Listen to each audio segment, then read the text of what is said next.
Lévitique, chapitre 14. L'Éternel parla à Moïse et dit : Voici quelle sera la loi sur le lépreux pour le jour de sa purification. On l'amènera devant le sacrificateur. Le sacrificateur sortira du camp et il examinera le lépreux. Si le lépreux est guéri de la plaie de la lèpre, le sacrificateur ordonnera que l'on prenne, pour celui qui doit être purifié, 2 oiseaux vivants et purs, du bois de cèdre, du cramoisi et de l'hysope. Le sacrificateur ordonnera qu'on égorge l'un des oiseaux sur un vase de terre, sur de l'eau vive. Il prendra l'oiseau vivant, le bois de cèdre, le cramoisi et l'hysope, et il les trempera, avec l'oiseau vivant, dans le sang de l'oiseau égorgé sur l'eau vive. Il en fera 7 fois l'aspersion sur celui qui doit être purifié de la lèpre. Puis il le déclarera pur, et il lâchera dans les champs l'oiseau vivant. Celui qui se purifie lavera ses vêtements, rasera tout son poil, et se baignera dans l'eau, et il sera pur. Ensuite il pourra entrer dans le camp, mais il restera 7 jours hors de sa tente. Le 7e jour, il rasera tout son poil, sa tête, sa barbe, ses sourcils, il rasera tout son poil. Il lavera ses vêtements et baignera son corps dans l'eau, et il sera pur. Le 8e jour, il prendra 2 agneaux sans défaut et une brebis d'1 an sans défaut, 3/10 d'un épha de fleur de farine en offrande pétrie à l'huile et un log d'huile. Le sacrificateur qui fait la purification présentera l'homme qui se purifie et toutes ces choses devant l'Éternel à l'entrée de la tente d'assignation. Le sacrificateur prendra l'un des agneaux et il l'offrira en sacrifice de culpabilité avec le log d'huile. Il les agitera de côté et d'autre devant l'Éternel. Il égorgera l'agneau dans le lieu où l'on égorge les victimes expiatoires et les holocaustes, dans le lieu saint.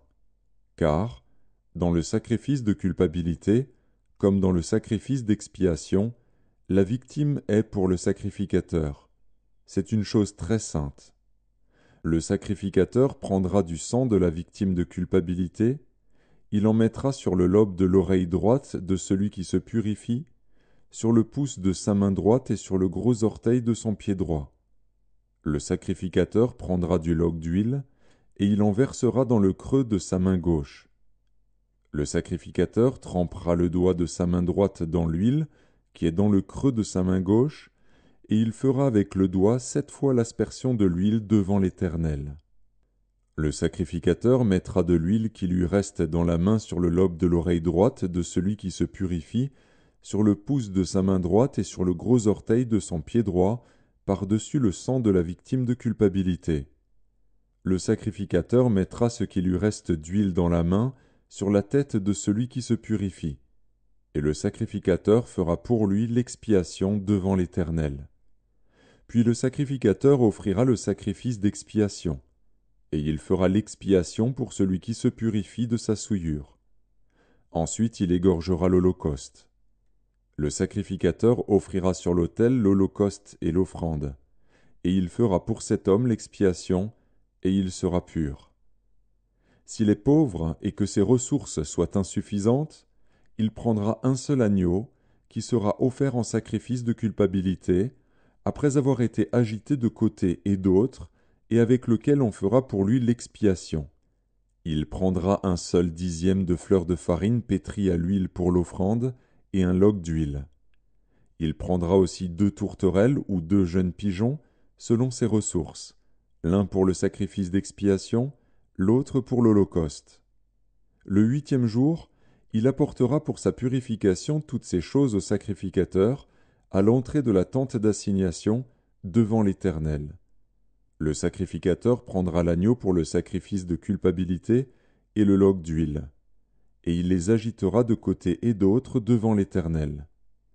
Il égorgera l'agneau du sacrifice de culpabilité. Le sacrificateur prendra du sang de la victime de culpabilité.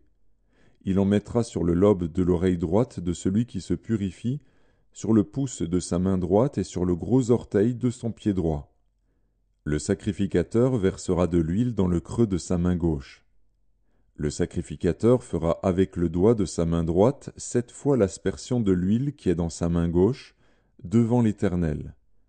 Le sacrificateur mettra de l'huile qui est dans sa main sur le lobe de l'oreille droite de celui qui se purifie, sur le pouce de sa main droite et sur le gros orteil de son pied droit, à la place où il a mis du sang de la victime de culpabilité.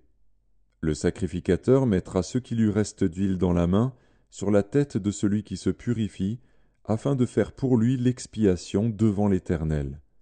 Puis il offrira l'une des tourterelles ou l'un des jeunes pigeons qu'il a pu se procurer, l'un en sacrifice d'expiation, l'autre en holocauste, avec l'offrande. Et le sacrificateur fera pour celui qui se purifie l'expiation devant l'Éternel. Telle est la loi pour la purification de celui qui a une plaie de lèpre et dont les ressources sont insuffisantes.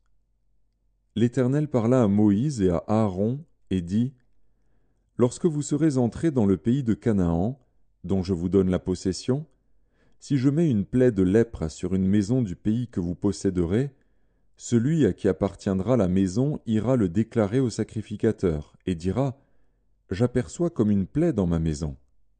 Le sacrificateur, avant d'y entrer pour examiner la plaie, ordonnera qu'on vide la maison, afin que tout ce qui y est ne devienne pas impur.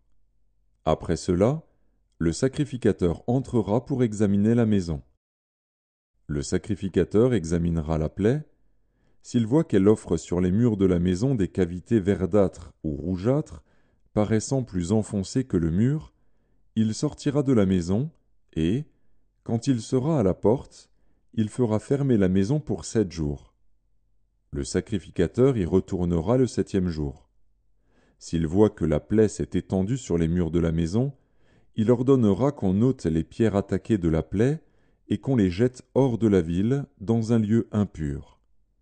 Il fera racler tout l'intérieur de la maison, et l'on jettera hors de la ville, dans un lieu impur, la poussière qu'on aura raclée. On prendra d'autres pierres, que l'on mettra à la place des premières, et l'on prendra d'autres mortiers, pour recrépir la maison.